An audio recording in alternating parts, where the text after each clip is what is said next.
What's up, guys? Welcome to the channel. Today I am upgrading this guy right here. This is the factory side view mirror.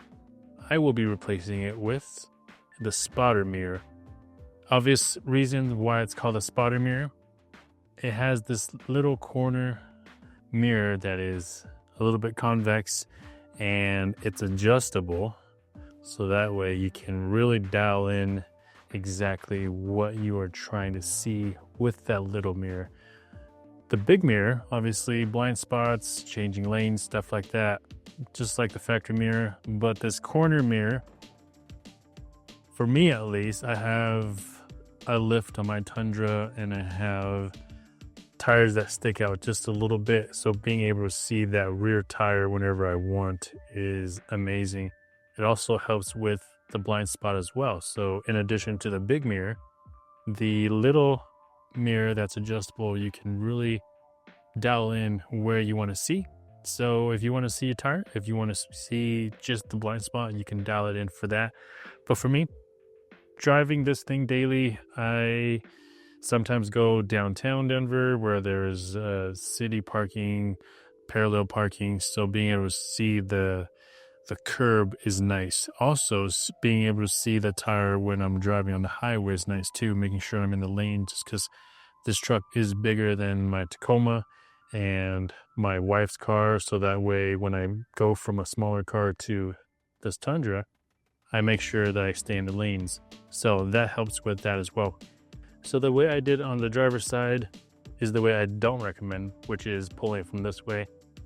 The way that is a little bit better, safer for your wires, is tilting that corner in. That way you have access right here. I'm just gonna flip this out a little bit so it's easier for me. And then get your hand in there. It is pretty tight, so give it a nice tug because it is in there pretty good. But you're not gonna break anything.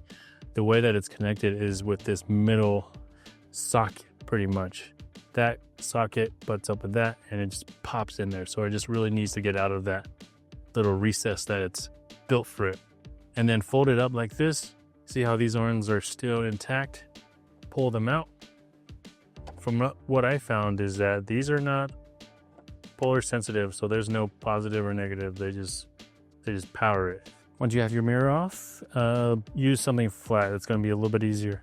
So the top side is going to have this kind of cover over it. The bottom section is notched out, so it needs to go down.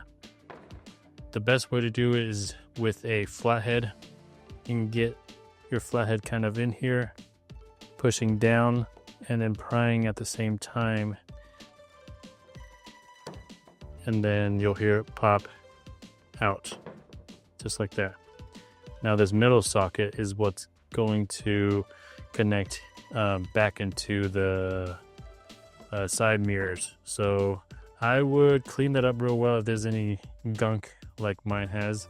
Now for the new mirror, I would keep the protective film on it for now, only because we're going to be pushing on it and you can get fingerprints and stuff on that. So flip it over, grab your socket piece. Remember the top has that hood on it.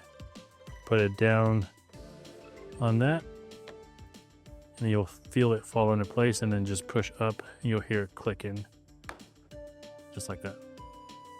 In the kit too, they provide a little extension. This is actually pretty nice just because the lead that's on the truck is pretty short, so having a little bit more room to work with is nice.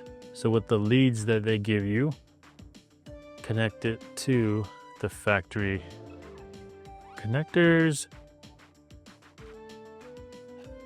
They might just be a little bit snug, which is good.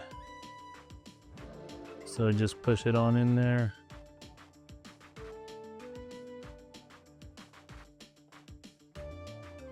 Now once they're in there, now you have 2-3 inches of extra length to work with.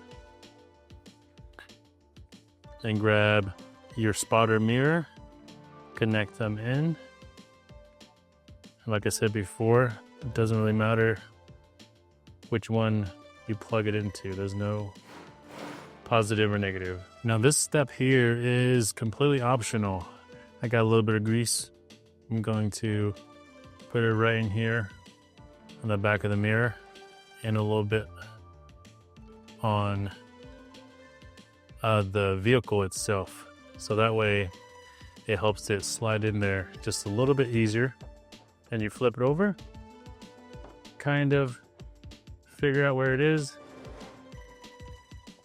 and you'll kind of feel it want to sit at a certain spot.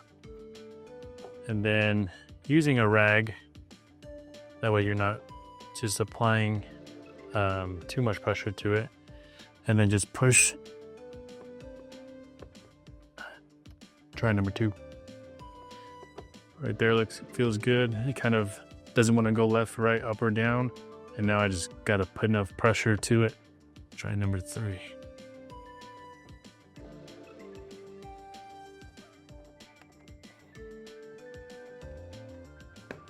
There we go.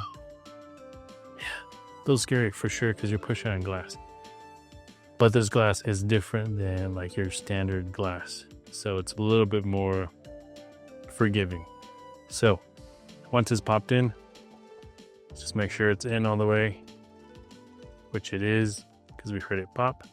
Then you can peel that, put it back to where you need it to be, and then kind of fine tune it from here. This would be better with 2 people. You go in the driver's seat, have somebody else adjust this, so that way you can have the proper adjustment for this corner one, just because this one is not controlled by the inside of your vehicle. This is completely manual. All right, so let's adjust this mirror first.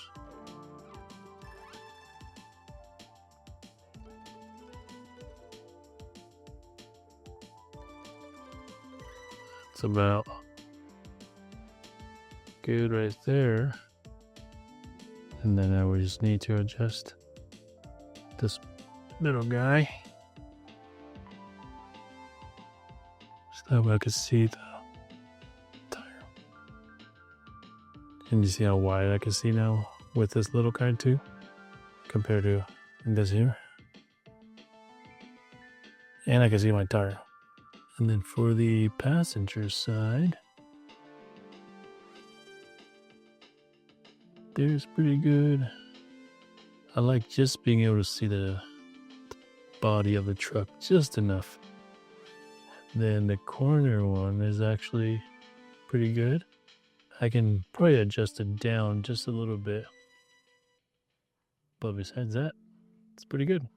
Okay, so we are completely done, and this is something I want to have in pretty much every truck that I daily. So if you daily yours, and you can use something like this just to watch the side of your vehicle a little bit better, blind spot, tire placement, anything like that. This is great for on-road and off-road too, just so you can see where your tire on when you're off-road is great as well. I will have this product down in the description as always, and if you are new here and not subscribed yet, let me know what you guys want to see, and we'll try to make it. See you guys next time.